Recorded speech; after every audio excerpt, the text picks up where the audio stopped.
Hey everybody, it's Jenny. I keep putting off making my goal video, but I like I made that goal slideshow, which I hope everybody enjoyed. I really loved putting it together. It's really meaningful to me. But I kept putting off this video about how I feel about hitting goal, and what would my video be without random cat photobombing? But I kept putting it off, and I couldn't really figure out why. And then I realized I didn't feel like I had the words to describe how I feel.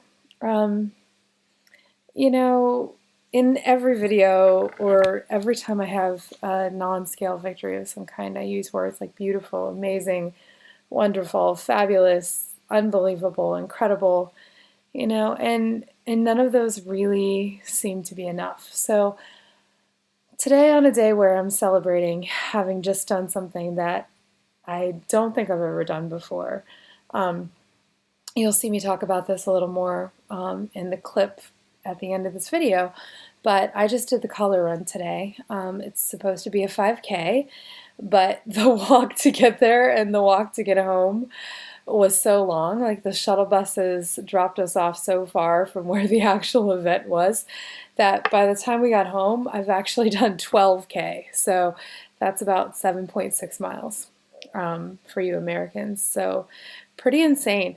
But I thought, on a day where I have happy tattooed on my forehead, it seems like the right day to make a video. So here I am. I'm very tired, but very, very happy.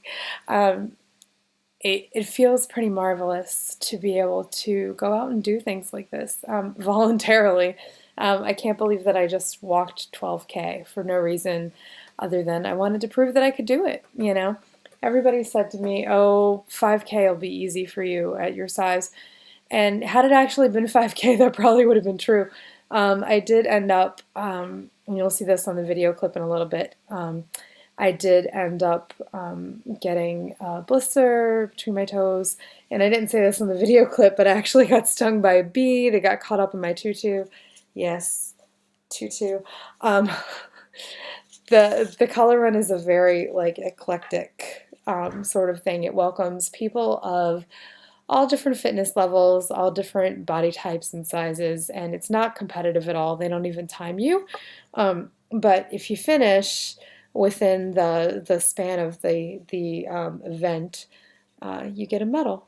So I got a medal. It's my first medal for doing anything athletic in quite some time. In fact, I don't know that I've ever gotten a medal. I've gotten a trophy for decorating a bike in a 4th of July parade, which doesn't really quite count as athletic. I rode the bike in the parade, does that count?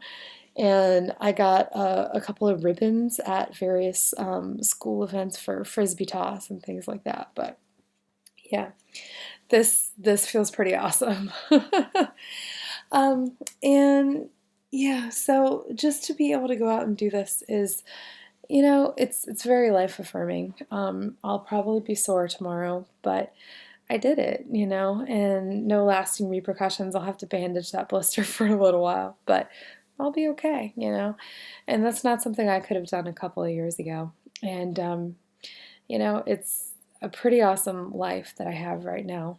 So I just wanted to talk to you about those of you especially that are finding this video for the first time. And I think there might be some of you because I can't really talk about it just yet, but I might be in the media again soon, so keep your eyes peeled. But so some of you might be finding my channel for the first time, and I just wanted to say welcome. And I don't want to do the spiel at the beginning that I always do, that I picked up from some other folks in the community, but I feel like I should do it. So I started at 600 pounds or 272 kilos. I had surgery at 488.2 pounds or 221 kilos. And yeah, and I'm now actually past my goal. My goal weight was 113 kilos, and I hit that recently. And I'm actually down to 111 now. So I'm still losing, which surprised me actually. I thought that my body would kind of stall out about this weight. It definitely stalled before I hit goal, but once it started dropping again, it's continued to drop. So I'm just going to let it keep going as long as it wants to keep going.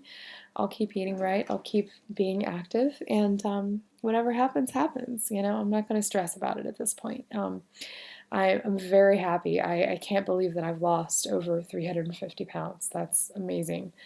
That is a super obese person. I think I've lost an entire super obese person.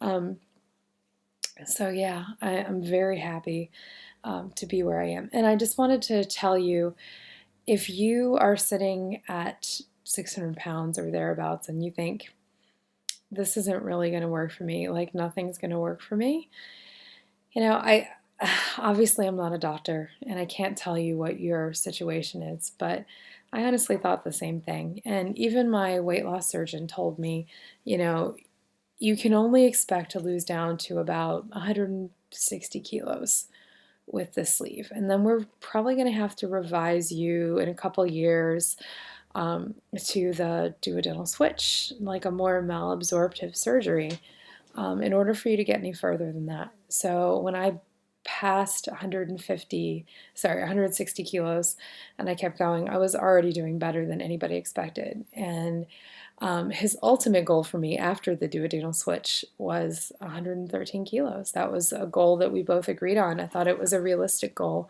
based on some weight loss I've seen in other people that started about my size. And I just kept right on going, and I'm still going to keep on going. I'm making a video, so don't walk over here just now. My husband.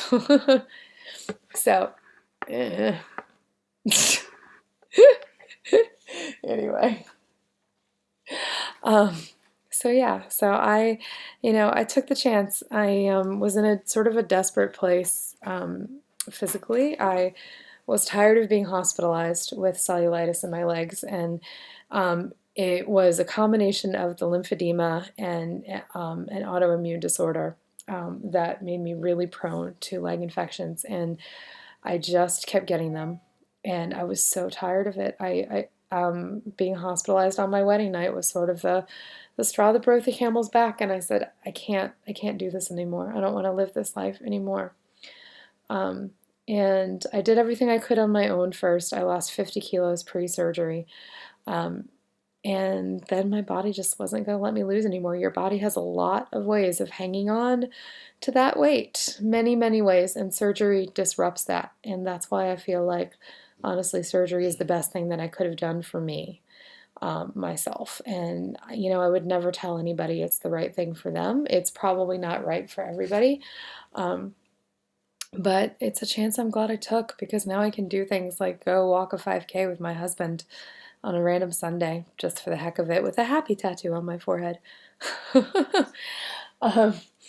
Okay, so I wanted to get into the nitty-gritty because there are questions that I keep getting asked, and I thought that I would go ahead and answer them. So kind of answer it all in one place. So how did I do it? Like a lot of people have like that's their number one question when they find out how much weight I've lost, is how did you lose that much weight? And so I've kind of covered this slightly. The first 50 kilos I did on my own, I was eating low carb and low GI for various periods and just being a lot more active. Moving to Sydney, getting out of a very car focused transport system into public transport where I had to walk a lot more, I think that really helped me. So I credit that with being more active. And I also did that intentionally. I did intentionally upped my activity. I started getting off the bus a stop early, and then I started getting off the bus 2 stops early, and then I started getting off the train a stop early and walking further than I would have had to if I'd gone to the next train station. And then eventually I started walking around my neighborhood, and then I got an exercise physio. I started going to the gym and doing more intense exercise. Haven't been doing as much of that the last few weeks. I want to get back into that, but this 5K was my way of making sure I got some good activity in this week. I'm finding it harder with my work schedule right now. I'm just really adjusting to being back to work full time. So yeah, I need to keep going with that and keep finding time for working out. So that's a priority. And the other things that I've done besides being more active, obviously I had sleeve surgery. I had that in March of 2015, March, the 28th of March. So it's been about 16 months. Um, and I didn't just sit back and let the surgery do the work for me. I knew because I had talked to some good friends of mine who had been through it, and many of them in the YouTube WLS community, without whom I would not have known what the heck was going on like I did after surgery, because I was well informed thanks to all these people. Um, but I didn't just rest on my laurels. I didn't just sit back and go, oh, I'm going to eat what I can eat and see what happens. I was focused on protein from day one. Protein first, protein foremost.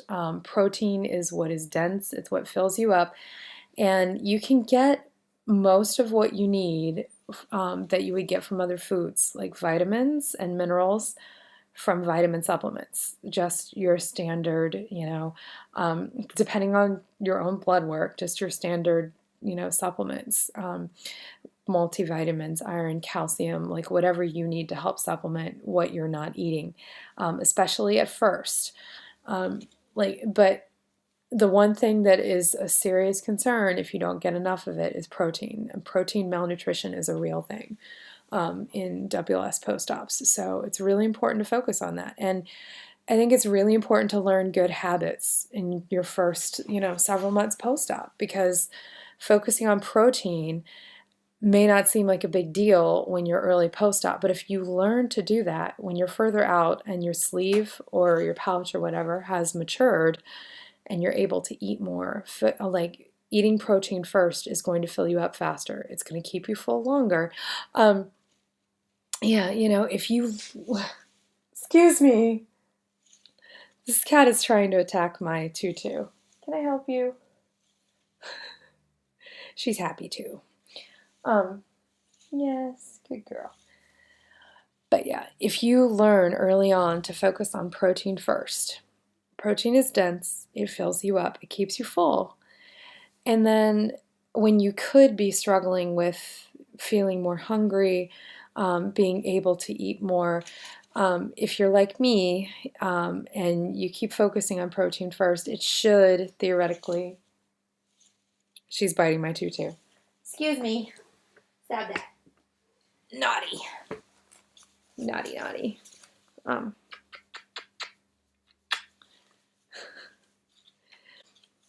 So naughty.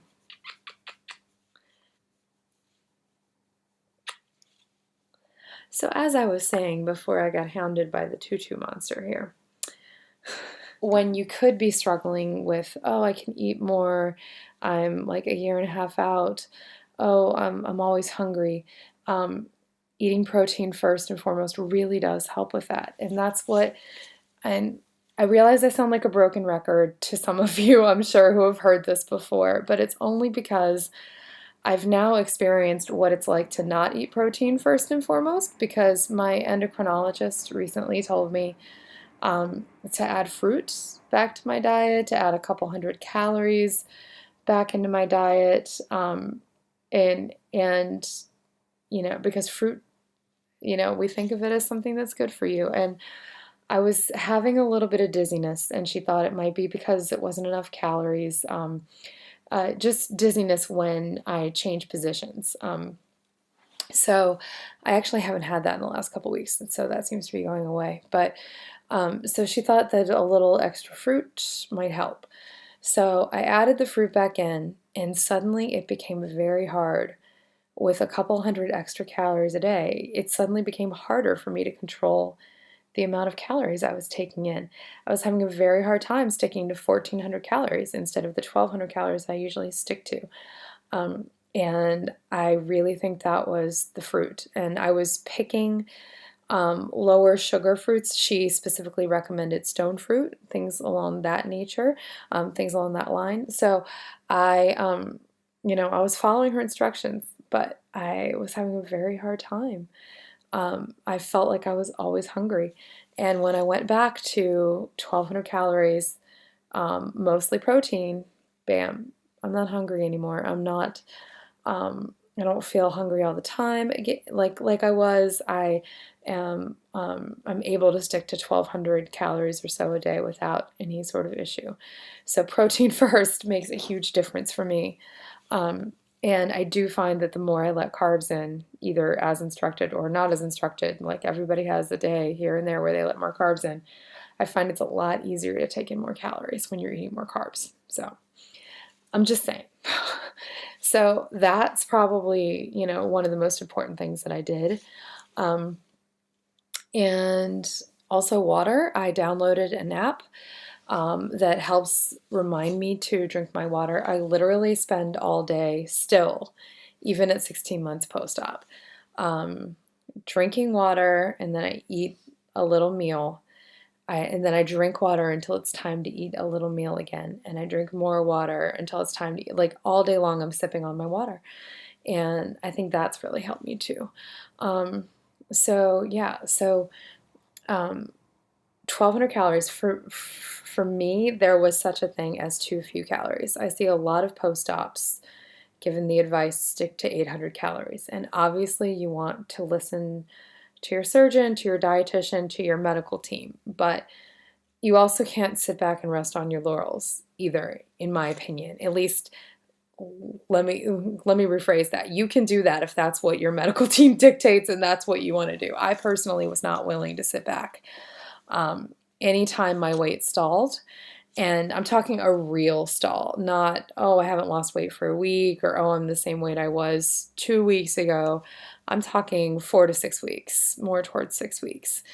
If I hit 6 weeks and I had not lost any weight, I knew that that was my body saying, you need to change something or this is it, And so I would immediately jump into troubleshooting troubleshooting mode and figure out, like try different things until my weight started shifting again. I would eat less carbs, or like I tried more carbs at one point. That didn't that didn't do so well. I had the same issues I was talking about before with hunger. Um, so yeah, fewer carbs. I tried, and my dietitian actually, the one that my surgeon recommended, at 6 weeks post-op, I had not lost anything for 4 weeks. My weight had just stalled. And she was actually the one who said, start taking in 1,200 calories a day. And it was a real struggle when I first started. I literally ate all day long to be able to get to 1,200 calories because I could eat so little. But it worked, the weight started coming off again. And 1,200 seems to be a magic number for me. Will it always be? Probably not. But if, anytime I'm not happy with what my weight is doing, I know that I can jump on the change. Yeah, that sounds really, I was going to say jump on the change wagon. That sounds so cliche. But I know that I can jump in and do something. I can jump in and change something. Do you know what I mean? Like I don't just sit back and wait for weight loss to happen for me. And okay, so those I think are the most important things. And okay, this is probably number one. The most important thing that I've done throughout this process is get myself therapy. And I know there's still a stigma, especially in Australia, around therapy and mental health and all that. But let me tell you, if you are 272 kilos, and you are trying to lose weight and you are struggling with losing weight, even if you're less than 272 kilos, if you're struggling to lose weight and you're having a hard time regulating what you're putting in your mouth, the first thing I would start with is this physical? Am I eating carbs that are making me hungry? Am I not eating enough protein? And if you rule that out and you're still binging, you're still having problems, you're still having issues, find an eating disorder therapist. I was in eating disorder therapy for a couple of years before I had surgery. And I've been in eating disorder therapy after surgery, before in the US, now in Australia. And honestly, it's so important. I know when to recognize that my desire to eat is not coming from food, from like physical hunger. And that's been one of the most important parts of this journey for me. And learning how to stand up for myself and how to speak what I need, and not silence myself and just internalize everything. Learning to say, I'm angry, I'm upset. Angry was the hardest for me. Like, my therapist would ask me how I was feeling about things, and I would say frustrated, irritated. But when I started being able to say, I'm angry, I'm pissed off, that is an emotion that a lot of binge eaters have a hard time expressing or even recognizing, because we internalize it. Um, we we show it by eating. We show our anger by eating, some of us, and that was definitely something I was doing. So, not internalizing my emotions and dealing with them as they come up and recognizing them is a huge skill, and something that I think has kept me eating for hunger and for nutrition purposes, for nourishing my body, instead of eating for emotion. Um, so yeah, that's been absolutely critical. And so something that people have been asking me a lot recently is, what's next? What's my next goal? I don't have a next weight loss goal, guys. I got to my weight loss goal, you know? My goal was 250 pounds, 113 kilos, and I got there. And I blew everybody out of the water getting there, you know? Like, I did something that nobody thought I could do, even me, especially me. And I did it. And so now, like I said, all I'm doing is just, I'm continuing to nourish my body in healthy ways, do things that are healthy for me, and if my weight shifts a little bit more, fine. If it doesn't, fine. You know, I just want to be healthy and happy. That's all I really want in a life. And I got the happy part down, and I'm feeling pretty healthy, definitely much healthier than I was. So yeah, I'm really getting there, and I'm really excited about it. Um, I told a friend that the next time somebody asks me what my next goal is, I'm going to say world domination. Yes? No? Anyway. So yeah, so this was a really fun day. It was a really good non-scale victory day. And I'll show you guys a clip at the end. But if you have any questions, feel free to add them below, and I'll be happy to answer them. All right, talk to you guys soon. Bye.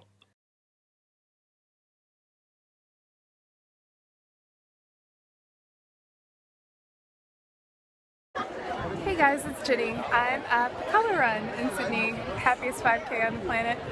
Very excited to get started here.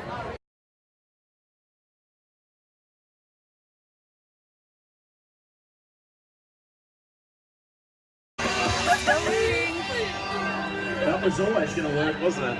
Hubby. Beautiful sunshine, coming down with your family and friends, and having a... Turn around to the person next to you, give him a big high 10.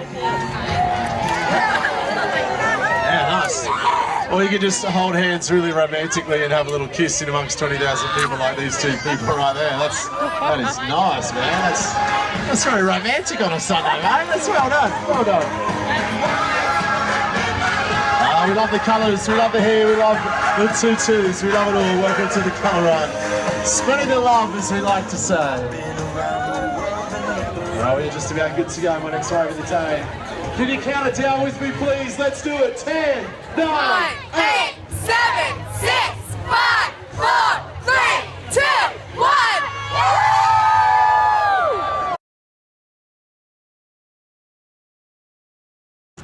So you guys like the green? Yeah, we just went through the green color station a ways back. We're about to get to the pink color station. Pink's my favorite color, so I'm excited. We've gone a little over a mile, or 1.5 kilometers. So that's from the start though, but it took us 3 kilometers or about 2 miles to actually get to the start. So by the time we're done, I may have walked like 10 kilometers today, we'll see. But anyway, still doing okay, so we're about a third of the way. Little ways to go, and cute doggies running around that my husband loves. Anyway, I'll see you guys soon.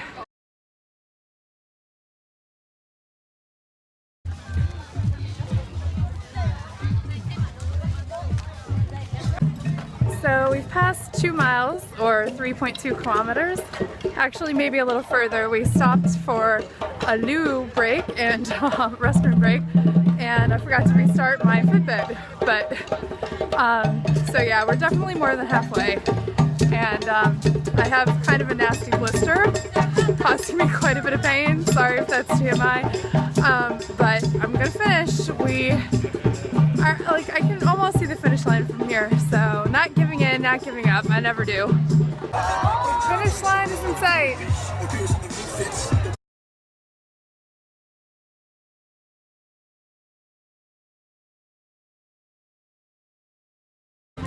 So we just finished and it feels amazing, and now I'm gonna limp out of here and go home.